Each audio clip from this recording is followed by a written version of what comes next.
नेपालीहरूको लागि best country कुन हो त 2026 मा स्टडी जानको लागि मैले 5वटा लिस्ट आउट गरेको छु, जसमा चाहिँ नम्बर 1 भनेको अफकोर्स युएसए पर्छ, नम्बर 2 मा भनेको युके पर्छ, नम्बर 3 मा क्यानाडा, नम्बर 4 मा अस्ट्रेलिया र 5th र 6th मा चाहिँ युरोपियन कन्ट्रिज जर्मनी र फ्रान्स छ।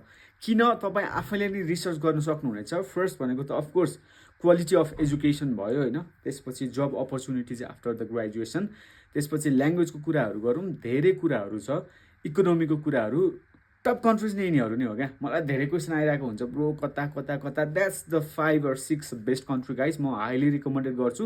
बाँकी रिसर्च तपाईँहरू नै गर्नुहोस्, किन कसरी थाहा पाउनुहुन्छ। अनि यदि तपाईँहरू चाहिँ यो कन्ट्रीहरूमा अप्लाई गर्दै हुनुहुन्छ एज ए स्टुडेन्ट भिजा भने चाहिँ तपाईँले चाहिँ अफकोर्स भिजा अप्लाई गर्नुभन्दा अगाडि चाहिँ एकोमोडेसन चाहिँ म्यान्डेटरीली बुक गर्नुपर्ने हुन्छ। म हाइली रिकमेन्डेड गर्छु एम्बर स्टुडेन्ट अकोमोडेसन प्लेटफर्म, जसमा चाहिँ तपाईँले इन्टरनेसनल स्टुडेन्टहरूलाई टार्गेट गरेर होइन सिटी सेन्टरमा लोकेटेड अपार्टमेन्टहरू सस्तो र सुलभ मूल्यमा चाहिँ पाउन सक्नुहुनेछ स्पेसल अफर साथमा। सो मेरो बायोमा लिङ्क पनि छ होइन, check it out Amber student platform and good luck for your future study. Cheers guys.